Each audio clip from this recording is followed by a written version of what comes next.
자, 22번입니다. 22번. 왕의 어머니 윤 씨가 이제 폐비가 됐는데, 폐비 윤 씨를 얘기하는 겁니다. 폐비 윤 씨에 대한 원수를 갚는 일이 일어나. 이게 바로 원수 갑자사화입니다. 갑자사화. 그 전에 사초문제로 무효사화가 있었어요. 자, 그 다음에 이제, 인종이 승하한 뒤에 윤원영을 소윤이라고 하고요. 그 다음에 윤임을 이제 대윤이라고 합니다. 자, 윤원영이 이제 일으키는 게 바로, 뭘까요? 을사사화가 돼요. 을사사화. 그래서 요거 사이에서 있었던 일이 뭐냐 이거죠. 그쵸? 연산하고, 명종 사이에 있었던 일이 중종 때 일어났던 일이 뭐냐를 물어보고 있는 겁니다. 중종. 그래서, 중종 203비 신사군, 자, 이룬행실도 뭐 백운동서원, 삼포해란으로 이제 비변사가 신설화되고, 신증 동구 여지 승남, 사랑진 해변, 군적 수포지 이런 것들이 이제 중종 때입니다. 이때 이제, 자, 중종 반정 때, 중종 반정 일으킨 사람들이 박원종 같은 훈구 세력이거든요. 이런 사람들을 견제하기 위해서 조광조를, 사림을 등용시킵니다. 사림이라는 새로운, 이제 고려의 충성을 다하고 조선대 협조하지 않았던 정몽주의 후예들로 이제, 사림이 만들어지는데, 사림에 이제, 굉장히, 조예가 깊고, 그 다음에 사림의 지지를 받았던 조광조를, 정함 조광조를 등용시킵니다. 혈량과 실시하죠. 향약을 실시합니다. 박납회담도 지적하게 되고요. 그 다음에 도학정치, 그 다음에 이분은 이제 심곡서원에 모시게 되죠. 소격서를 폐지하게 되죠. 경연도 활성화시키죠. 또 가짜 훈장, 즉 중종을 즉위시키는데 중종 반정에 이제 훈장을 받았던 사람 등을 가짜 훈장이 많다는 거죠. 박원종 같은 몇 명만 빼고 다 가짜란 말이에요. 가짜. 이름만 올려놨던 사람들은 쫓아내지 않는 게 바로 가짜 훈장 삭제 사건이에요. 가짜 훈장 삭제 사건. 등으로 이제 미움을 받게 됩니다. 누구한테? 훈구 세력들한테 엄청난 미움을 받게 되고, 또 이거에 식상했던 중종한테도 죽임을 당하게 되는 게 바로 그 위훈 삭제 주장 등으로 일어나는 거예요. 기묘하게 죽었다. 기묘년에 죽었는데 기묘한 이야기라고 불릴 수 있죠. 별로 죄도 없는데 좀 댕댕거렸다는 이유로 죽게 되는 게 바로 조광조입니다. 그래서 조광조 현약방 도심소경 위기 이렇게 되는 거죠. 중종 203비 신사군 조광조 현약방 도심소경 위기 이렇게 말해볼 수 있어야 됩니다. 자, 그래서 연산군과 명종 전에 일어났던 사건은 바로 조광조의 죽음이었다는 거죠. 정도전이 피살되는 건 1차 왕자의 난이라고도 하죠. 이건 태종이 되기 전에 일으키고 자기 형 정종 이방가를 왕위에 세우는 겁니다. 서인이 반정을 일으켰다. 이렇게 정권을 장악하는 거는 바로 이게 바로 인조 반정이라 인조. 성산문 그러면 상황 보기 운동이죠. 이건 세조 때 일어나죠. 그다음에 동인과 서인으로 나뉘는 거는 선조 때. 자, 하여튼 좌우지간 요 내용을 알고 있어야 마음 풀리는 거죠. 바로 요 나번은 윤원영이 일으키는 을사사화를 이기는 거. 인격적이나 정치가 개판 돌아가니까 인격적인 의적이 나타나는 거요.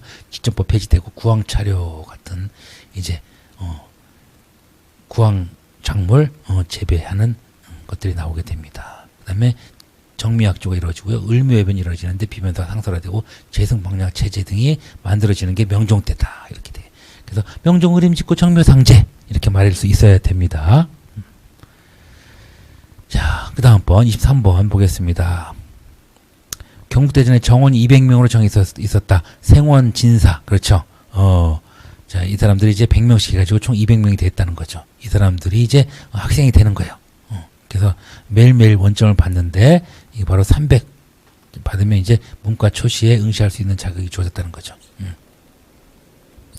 자, 그래서 생원 진사, 그 다음에 유학, 생으로 이제 받았다는 거죠. 뭐를? 국립대학을. 이게 바로 어디냐면, 대성전 명륜당에 있는 바로 성균관입니다. 그렇죠. 대성전을 뭐라고 하냐면 문묘라고 했어요. 성균관에는 꼭 문묘가 있는 거예요.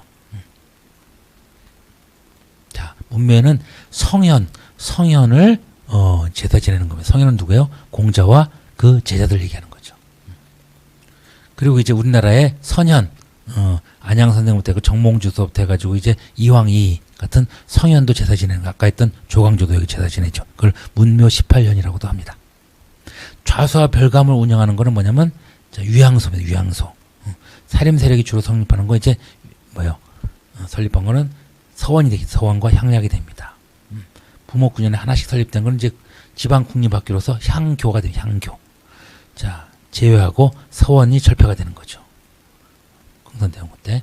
자, 서원과 향약은 수령을 보좌하고 향리를 감찰합니다. 그리고 풍속교정, 치안과 질서유지까지 하게 되죠. 그래서 서약, 수양풍치질 이런 부조, 서약, 수양풍치질 이렇게 알아두셔야 되고요. 자, 이거랑 이제 같이 플러스 유양소,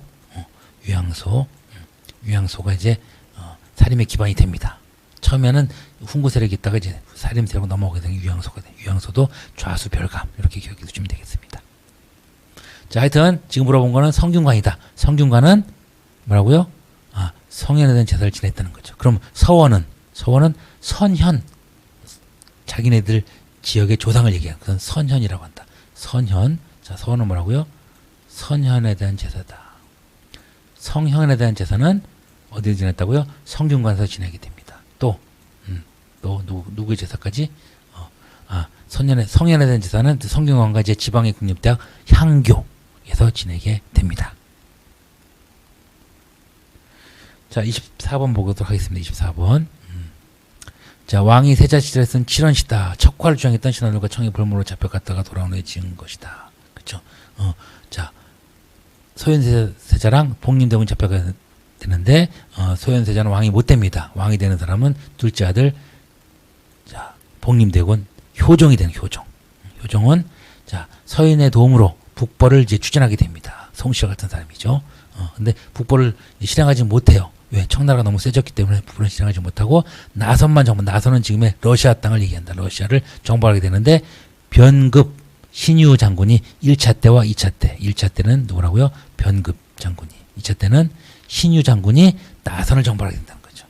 그래서 나선에 조총 부대를 파견하게 된다. 이게 바로 효종을 얘기하는 거고 둘째 아들 누구라고요? 복림대군이 효종이 된다. 첫째 아들 소현세자는 자, 세자는 되지만 세자였지만 왕이 못 됩니다. 그래서 이 왕이라고 나오면 효종을 얘기하는 겁니다.